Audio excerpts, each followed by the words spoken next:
Hey, what's up, y'all? Jay here. So, doing recap for Power Book 4. So, I'm actually doing episodes 4 through 6. Just had a lot going on. Wasn't able to record the other episodes when they came out. So, do this. I'm gonna get on schedule with 7 coming up this Friday. So, and I'm not gonna do it in like any linear order. I'm going to just speak about each character and pretty much what they have going on leading up to this last episode. So, first off, we have Jannard and Shanti.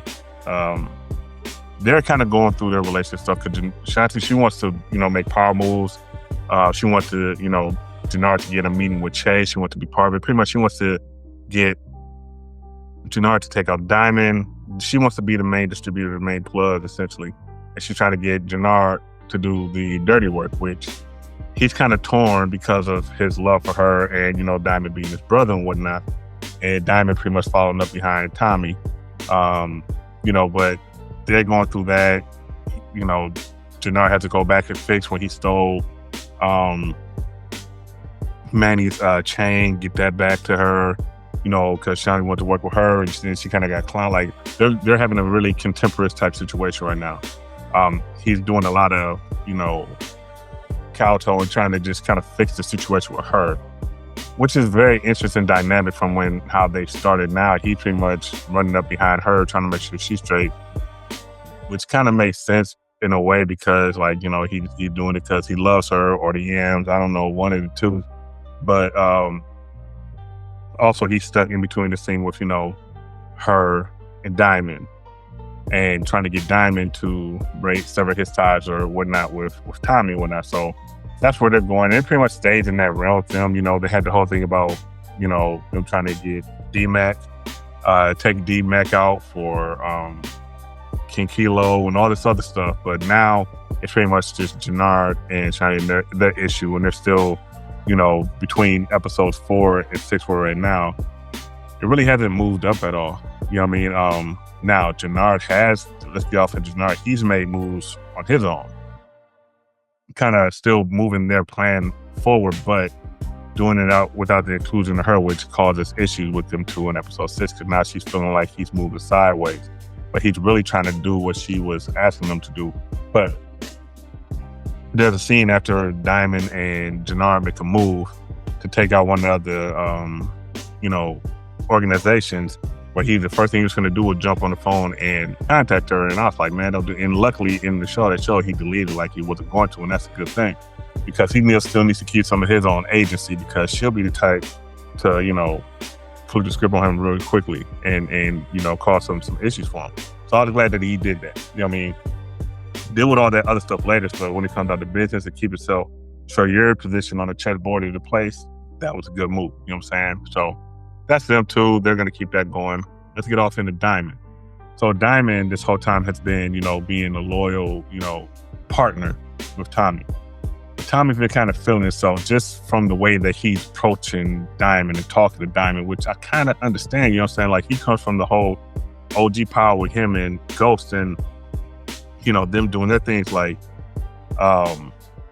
Diamond's a different type of character. He's more of a sensitive boss, I guess you could say, you know what I mean? Like, I could easily see Tommy overpowering him, and truth be told, if it wasn't for Jannard and his mindset, Tommy would keep it going the same way. He'd just be running stuff. It's not a partnership with him. It's just him. Tommy uses people and puts them in place to get the things that he wants, obviously. Especially in a new place like Chicago. He ain't from there. You know what I'm saying? So, but eventually, Jannard's been pressing, trying to get Diamond to see that, we need to do this, get back to us, you know what I mean? And, CBI and everything, and just, the two of them running stuff. And eventually, with the way Tommy's been acting towards Diamond, Jannard finally gets Diamond to kind of come over to his side and say, we're doing this. He took Jannard on a meeting with him with Che.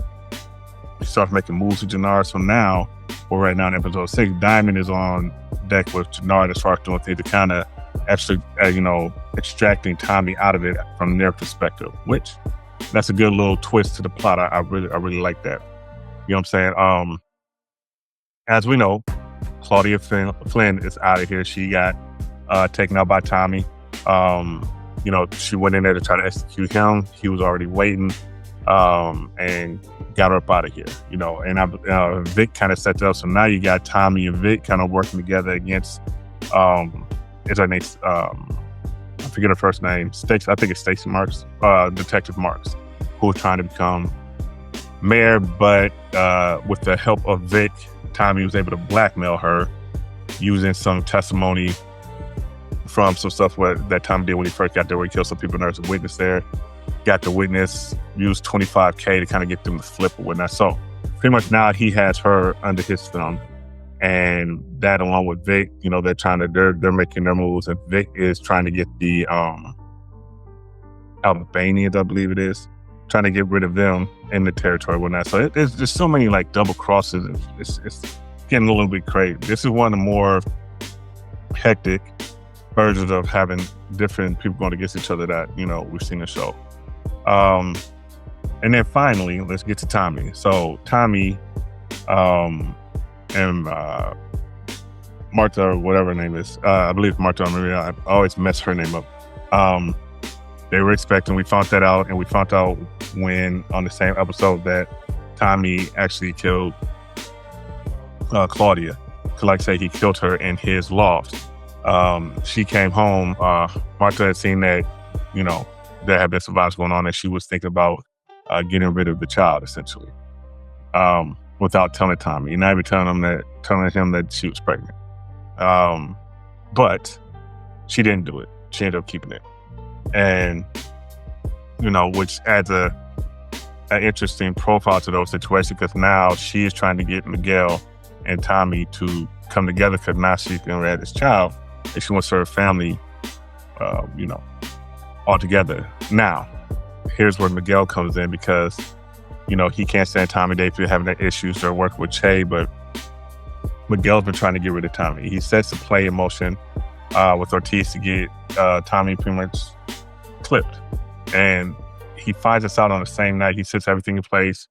He knows Tommy has somewhere to be at 9:45. They're there to have dinner. When Tommy leaves, he's going to get taken out. But he finds out that his sister is having his, niece or nephew, whatever it may be. So he does now, Ortega tells him, he tells him that if Tommy isn't killed or taken care of, he's going to be pretty much, and he makes a choice, for his sister and for, his family, to keep Tommy safe, essentially. So now, I do not think this necessarily means Miguel's going to end up being, exterminated, I'll say. But I think this lends to him and Tommy maybe working together. I'm not sure. There's so many double crosses going on, but we are getting down to the later episodes in the season. And we do know at some point, at least it's suspected, that Tariq is going to show up, because Tommy calls him for help at some point. So it's going to be curious as to what that's going to be, because that means either it's going to be against Diamond, probably. Diamond and Jannard in that whole sector. Now remember, Shanti wants Jannard to take out Diamond, so this is going to be a whole thing. Or it could be against Miguel, or Miguel could help out Tommy against them.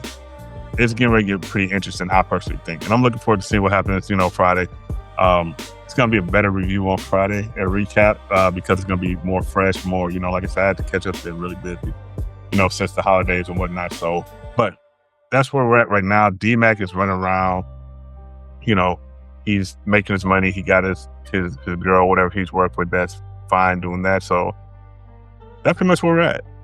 So we're going to see what happens Friday, but this was my recap for episodes 4 through 6 of Power Book 4 Force. Give me a like, comment, subscribe below. Like I said, I'm going to be more up to date with these. Pretty much the same day to come out. You'll be getting my review, my recap, and my predictions on that day.